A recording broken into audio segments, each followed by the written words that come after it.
اعوذ باللہ من الشیطان الرجیم بسم اللہ الرحمن الرحیم نحمدہ و نصلی علی رسول الکریم۔ بس میرے دوستوں بھائی بزرگوں، اللہ سبحانہ وتعالیٰ کا خاص کرم ہوا، فضل ہوا کہ اللہ سبحانہ وتعالیٰ نے مجھے میسج ٹی وی کے وسط سے آپ سے بات کرنے کی توفیق عطا فرمائی، اور اس بات کرنے کا مقصد، یہاں پر آنے کا میرا مقصد صرف اور صرف یہی ہے کہ کس طرح ہمیں اپنی حیثیت کی پہچان ہو، کہ اللہ سبحانہ وتعالیٰ کی ذات نے ہمیں کیوں انسان پیدا کیا، کیوں مسلمان پیدا کیا، اور کیوں ہمیں اس ریلیجس فیملی میں پیدا کیا۔ ہمیں چاہتا تو وہ کسی ہندو کے گھرانے میں پیدا کر سکتا تھا، کسی یہودی کے گھر پیدا کر سکتا تھا، یا عیسائی بنا سکتا تھا، تو ہمیں مسلمان کیوں پیدا کیا؟ اسی نسبت سے ایک کارگزاری ہے کہ ایک دفعہ ہماری تشکیل ہوئی جماعت کی، تو سوات جانا ہوا۔ 6 لڑکے تھے، ینگ تھے، یوتھ تھے سارے، کچھ لاہور کے تھے، 5-6 لاہور کے لڑکے تھے، اور باقی کیوبا کے لڑکے تھے جو کہ بیسیکلی تھے پاکستانی۔ آپ کو یاد ہوگا کہ پاکستان میں زلزلہ آیا تھا جو آزاد کشمیر کی سائڈ پہ اور یہ ساری ناردرن ایریاز کی سائڈ پہ جو زلزلہ آیا، یہ سارا کا سارا اس میں بہت نقصان ہوا تھا۔ تو دنیا کے کافی ممالک نے کافی اسکالرشپ بھی دیے، کافی ہماری امداد بھی کی۔ تو کیوبا جیسا ملک جو کہ غریب ملک ایک طور پہ سمجھا جاتا ہے، تو اس ملک نے ہمیں یہ امداد دی کہ اس نے آفر کروائی کہ پاکستان کے ان ایریاز کے لڑکے اور لڑکیوں کے کہ جن کو جو پڑھائی میں آگے ہیں، جو ٹاپ کرتے ہیں، ان کو اسکالرشپ کی آفر کی کہ 1000 بچے بچیوں کو ہم اسکالرشپ دیتے ہیں کہ وہ ہمارے ملک آ کر ڈاکٹر بنے۔ تو ان میں سے 500 لڑکے اور 500 لڑکیاں کیوبا ان کا جانا ہوا، تو وہاں گئے، ڈاکٹر بننے گئے تھے، وہ اسکالرشپ پہ تھے، کریم تھی، یوتھ تھی، کریم تھی۔ تو وہاں پر وہ گئے کیوبا، تو وہاں پر جا کر وہ کہتے ہیں نا کہ خربوزہ کو دیکھ کر رنگ پکڑتا ہے، تو وہاں جا کر وہ بھی انہی کے روپ میں ڈھلنے لگے، انہی کے روپ جیسے ہونے لگے۔ تو جب میری ان سے ملاقات ہوئی، جب جماعت میں جانا ہوا سوات میں، تو 20 دن ان کے ساتھ گزارے ہم نے۔ تو وہ یہی بتاتے تھے کہ ہمیں اللہ سبحانہ وتعالیٰ کی ذات نے ہدایت کی نعمت سے نوازا، تو اس کا اثر ہمارے پہ یہ ہوا کہ ہمیں اپنے کام کی پہچان ہوئی، ہمیں اپنی حیثیت کی پہچان ہوئی کہ ہم یہاں تو ڈاکٹر بننے آئے تھے۔ وہ کہتے تھے کہ وہ کیوبا میں ڈاکٹر بننے گئے تھے، لیکن وہاں پہ وہ بہت سے لوگوں کو مسلمان کر آئے، بہت سے لوگ وہاں پہ مسجدیں بنا کر آئے۔ تو ایک کارگزاری ہے ان کی کہ وہ کہہ رہے تھے کہ ایک جگہ پر ہمارا جانا ہوا، تو وہاں پر ایسے تھا کہ جماعتوں کی شکلوں میں نکلا جاتا ہے کہ جیسے گشت کرتے ہیں ہم، تو گشت کرنے گئے تو 3-4 لڑکے تھے جو نئے اس کام کے ساتھ جڑے تھے، ان کو کچھ سمجھ بوجھ بھی نہیں تھی، تو وہ ایسے ہی نکلے اللہ کے راستے میں کہ سروزہ لگانے جا رہے ہیں، اور ان کے سروزہ بھی اتنا دور دور ہوتا تھا کہ 2-3 دن کا سفر کر کے وہ ایک جگہ پہ جاتے تھے ملنے کسی سے۔ تو وہ کہتے ہیں کہ ہم ٹرکوں میں بیٹھ کر، کبھی لفٹیں لے کر، کبھی کسی سے جا کے کھانے پینے کا بھی نہیں پتا، تو 4-5 لڑکے ہم گئے ایک جگہ، ہمیں پتہ چلا کہ وہاں پر کچھ مسلمان فیملی ہے، وہاں پہ رہتے ہیں۔ تو ہمارا شوق ہوا کہ ہم ان سے جا کے ملاقات کریں، تو وہاں پر گئے۔ تو ایک بزرگ جو تھے، ہم اس گلی سے، جیسے آپ کو پتہ ہے باہر کے علاقوں میں جس طرح گھر ہوتا ہے، جو روڈز ہوتی ہیں، جو سٹریٹس ہوتی ہیں، تو کہتے ہیں ہم وہاں سے گزر رہے تھے، تو لان تھا باہر گھر کے، تو اس لان میں جب ہم گزر رہے تھے تو ایک بزرگ نے ہمیں دیکھا، اور وہ دیکھتے ہی بھاگ کر ہمارے پاس آیا، اور آگے اس نے گلے لگا لیا، اور گلے لگانے کے بعد کہنے لگا کہ بھائی تم لوگ آ گئے ہو، تمہارا اب ہم ویلکم کرتے ہیں ہم تمہیں، تمہارا بہت شکر ہے۔ اس نے ایسی، جیسے بندہ کہتا ہے نا کہ بہت خوش ہو رہا ہو، ویسے اس نے خوشی منائی، اور ہمیں تو کہتا ہے وہ ہمیں پتہ نہیں چلا کہ یہ کیوں خوش ہو رہا ہے اتنا، ہم تو اس سے ملاقات کرنے آئے، ہم نے تو بتایا ہی نہیں کہ ہم آ رہے ہیں ان سے ملاقات کر رہے ہیں۔ تو خیر کہتے ہیں ہم اندر گئے، اسے گھر میں بیٹھے، تو ان بزرگوں نے فرمایا کہ کل ہی ہماری جو نیبر تھی، ہماری جو ہمسائی تھی، وہ فرانس سے آئی تھی، تو فرینچ تھے بیسیکلی، ان کی فیملی وہاں سے بلانگ کرتے تھے، وہاں سے آئے، تو وہاں سے آ کر انہوں نے کل میری بیوی کو طعنہ دیا کہ ہم لوگ اتنی صدیوں سے ہم یہاں پہ گزارا کر رہے ہیں، ہمارے تو پتہ نہیں باؤ اجداد یہاں پر آئے تھے، تمہارے بھی باؤ اجداد یہاں پر آئے تھے، ہمارے پیچھے سے تو ملنے ملانے آ جاتے ہیں لوگ،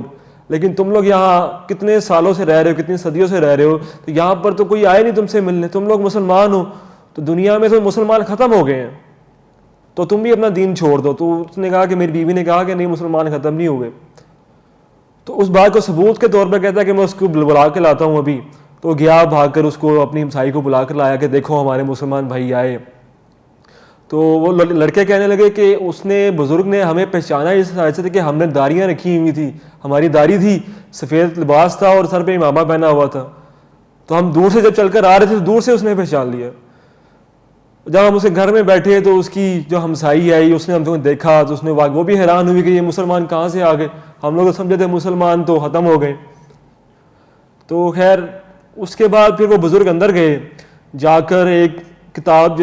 جیسی چیز لے کر آئے, آ کر اس کو مٹی اوپر اس کے پڑی ہوئی, تو آ کر بہت خوشی سے ہمیں دکھا رہا تھا کہ یہ میرے نا پردادا کی جو ہمارے آباء و اجداد کی نا ان کی کتاب ہے. تو کہتے ہیں ہم نے اس کو دیکھا تو اس کو صاف کیا تو وہ قرآن پاک تھا. تو ہم نے کہا یہ تو قرآن پاک ہے, یہ تو مسلمانوں کی کتاب ہے, تمہیں تو پڑھنی چاہیے. کہتے یہ ایسی ہم نے سنبھال کے رکھی ہوئی تھی اینٹیک پیس کے طور پہ. اس کے بعد وہ اپنے بیٹوں کو بلا کر لایا, تو کہتا ہے بڑی خوشی سے فخر سے بتانے لگا کہ یہ میرے دونوں بیٹے ہیں, ایک کا نام سیف اللہ, ایک کا نام ولی اللہ. تو وہ لڑکے کہتا ہے کہ ہم بڑے خوش ہوئے کہ اس دور میں بھی, اس ماحول میں بھی اس نے اپنے بیٹوں کا نام ایسا رکھا ہوا ہے, مسلمانوں کا نام ہے. تو جب ان سے دین کی بات کی تو جو سیف اللہ تھا وہ تو انجینئر تھا وہاں پہ, اور جو ولی اللہ تھا کہتا ہم نے جب ان سے بات کی تو جو ولی اللہ تھا وہ ہمیں کرسچینٹی کی طرف دعوت دینی شروع کر دی. کہتا نام تو اس کا ولی اللہ تھا لیکن وہ کسی چرچ میں پادری تھا,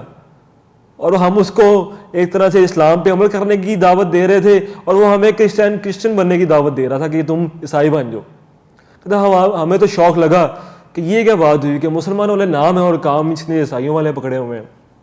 تو کہتا ہے ہم نے اس کو کوئی بات نہیں کی, لیکن ان کو بیٹھ کر سمجھایا کہ ہم مسلمان ہیں, ہمارا اس دنیا میں آنے کا مقصد کیا ہے کہ ہم اللہ کو ماننے والے ہیں اور اللہ کی بات کرنے والے ہیں. ان کو نماز پڑھنے کا طریقہ سکھایا, اور پھر وہ بزرگ اندر گئے, جا کر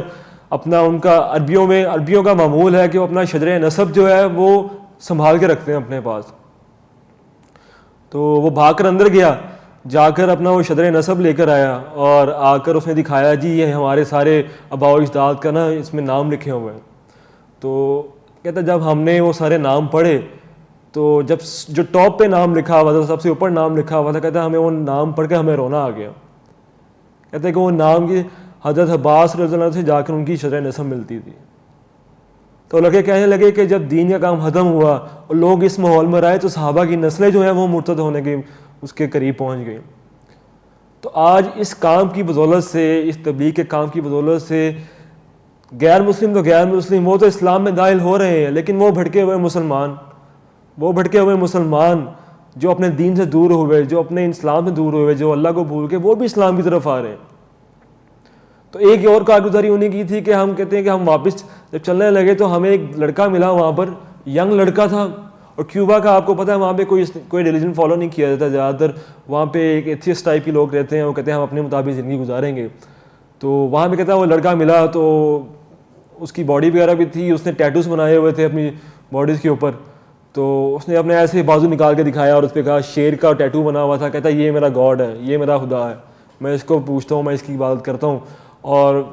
شراب اس نے ہاتھ میں پکڑی ہوئی, کہتا شروع ہو گیا کہ میں جو چاہوں میں کر سکتا ہوں, کہ میری زندگی ہے, میں جیسے مرضی زندگی گزار سکتا ہوں, تم لوگ اپنے آپ کو کیسے کہتے ہو کہ تم اللہ کو ماننے والے ہو, تو جو عام لوگ کرتے ہیں ایسی ایتھیسٹ بات. تو اس نے پھر ایسی بات کی کہ آخر میں ساتھیوں نے ایسی بات اسے کی, ساری بات سنی اس سے, وہ غصے میں تھا, پھر ساری بات سننے کے بعد ایسی بات اس سے کی کہ وہ بندہ روتا ہوا ان کے پاس بیٹھا. ساتھی کہنے لگے اس سے کہ بھائی اگر تو چاہتا ہے, اگر تو کہتا ہے کہ سب کچھ تو اپنے مطابق کر رہا ہے, تیری زندگی ہے, اپنی خواہش کے مطابق گزار رہا ہے, تیرا خدا ہے, تو تیرا محلوں والا گھر ہوتا, تیرے پاس اچھی طرح کی گاڑیاں ہوتی, اور تیرے پاس تو زندگی گزار رہا ہے اس طرح سے بہت بہترین زندگی گزار رہا ہوتا, اور تو کہتا ہے کہ سارا کچھ تیرا ہے, تو اپنی سانس کو بھی کچھ دیر کے لیے اپنی مرضی کے مطابق روک کر دکھا, تیری تو سانس بھی تیری نہیں ہے, یہ بھی اللہ سبحانہ وتعالی کی ذات کی تجھے عنایت ہے, ان کی رحمت سے تمہیں ملی ہوئی ہے. کہتا ہم نے یہ تھوڑی سی بات کی اور وہ بندہ بیٹھ کے ہمارے پاس رونے لگا اور کہنے لگا کہ مجھے اپنے گاڈ کے بارے میں بتاؤ, اپنے خدا کے بارے میں بتاؤ, اپنے اللہ کے بارے میں بتاؤ. تو پھر ہم نے اس کو ساری بات بتائی کہ اصل میں اسلام کیا ہے, ہمارا دنیا میں آنے کا مقصد کیا ہے, ہم مسلمان کیوں ہیں. تو وہ شخص اسی وقت مسلمان ہوا. تو اللہ سبحانہ کی ذات سے دعا ہے کہ اللہ سبحانہ کی ذات مجھے بھی اسلام پر چلنے کی توفیق عطا فرمائے, آپ سب کو بھی اسلام پر چلنے کی توفیق عطا فرمائے, اور ہم سے اپنے دین کا کام لے لے, کیونکہ یہ تو قبولیت کا کام ہے. اور میسیج ٹی وی کی توسط سے میں ان کا شکر گزار ہوں کہ یہ پیغام ساری دنیا تک پہنچا. تو اس کی وجہ سے اللہ سبحانہ کی ذات ان پر بھی برکت عطا فرمائے کہ ان کے ذریعے سے لوگوں کو ہدایت نصیب ہو. اسی بات پر میں ختم کرتا ہوں کہ آپ صلی اللہ علیہ وسلم کا امتی بن کر جینا ہے اور آپ صلی اللہ علیہ وسلم کی سنتوں کو زندہ کرنا ہے.